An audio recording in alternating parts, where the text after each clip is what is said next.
We're here to look at this extraordinary film made in the early 70s, Zio Tom, Uncle Tom, Goodbye Uncle Tom in fact, made by two outrageous Italians. One of a few attempts to show slavery and the slave trade that hurts. So you watch it and you're either appalled or you're revolted or you're shocked.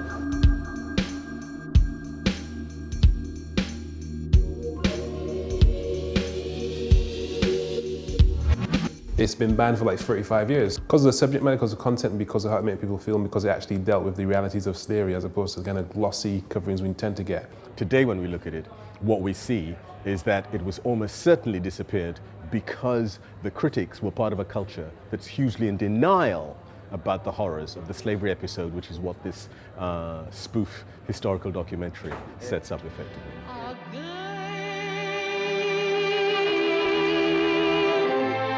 As the stars must fade away. This is a disturbing film in terms of the way it handles its content, but it's also a challenging film as cinema. The two Italian directors of this film made. They started in the early 60s with a film called Mondo, which was a shock documentary film, completely unlike what we thought of as documentary in this country at that time. For lots of reasons, which I'll go into afterwards. They made a second film about Africa, which was just as controversial as the one you're going to watch this afternoon.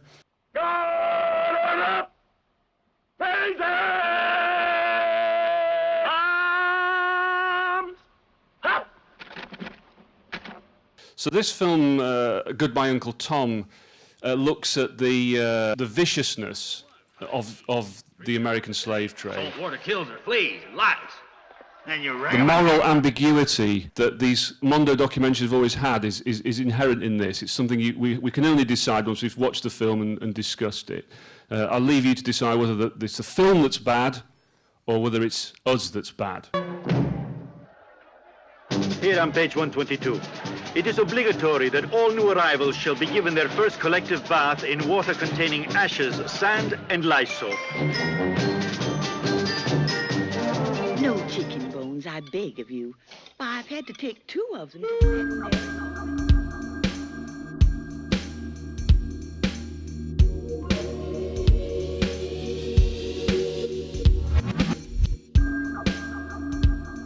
They did something which a number of people who spoke before and about slavery as an institution hadn't done. They went to the diaries, the records. I mean, so they're right. Everything in there is true. Yeah. Everything in there. I've seen records attesting to this. So nothing's been made up.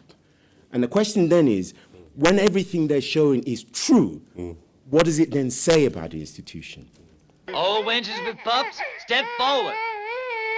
Give me that bag of bones. Let's go. That troubled me, not just because I know it happened, but because it did happen to make that film. Okay, there was an abuse of human labour to make this film. I think we have to be clear about that.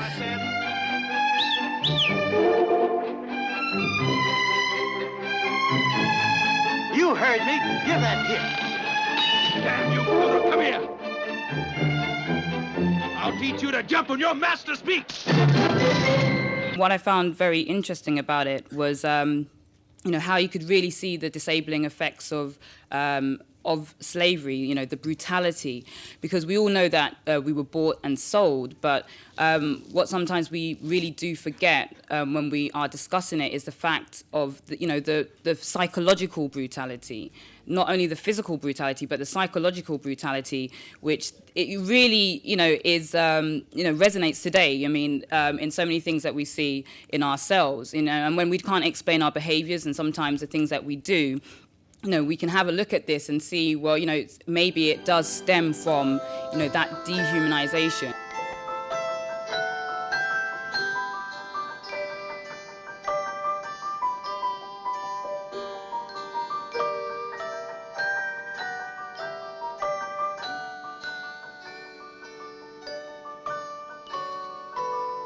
I can't imagine, though, to be quite honest, that those guys, those white guys, Italians, made this stuff and weren't doing what you were saying, weren't aware of the fact that there was something absolutely obscenely outrageous and pathetic and whatever else it is, and disturbing about whiteness that is exposed by the fact that it comes off this thing. They are reflections of what happened. It's a minuscule reflection because obviously what we saw there has got to be magnified by millions of people. What struck me was the silence, and then right at the end, the Nat Turner section, where it's like, at last we get a voice. I take my hat off to the two Italian gentlemen who made that so we could see it and see the reality. It's this audience that saw it today, who were some of them fiercely against it, some of them fiercely for it, yes, but all engaged with what it was raising. That's the audience that this film was made for. As far as impact, it's about 10 out of 10 because you could just tell from the amount of discussion. In fact, you know, this is what, 7 o'clock, we're still here chatting about it because upstairs, right, there's a whole bunch of people, there's at least 50 or 60 people still talking. The film started at 2 o'clock, and at 2 o'clock we had 450 people in the venue. They stuck around until 6 o'clock when we had between 4 and 6 we had a 2-hour discussion, and there's still 50 or 60 people upstairs talking about it right now. So that shows you how much impact it had, and it shows you how much people need to talk or discuss or do something about the issues raised in the film and how those issues relate to present day situation.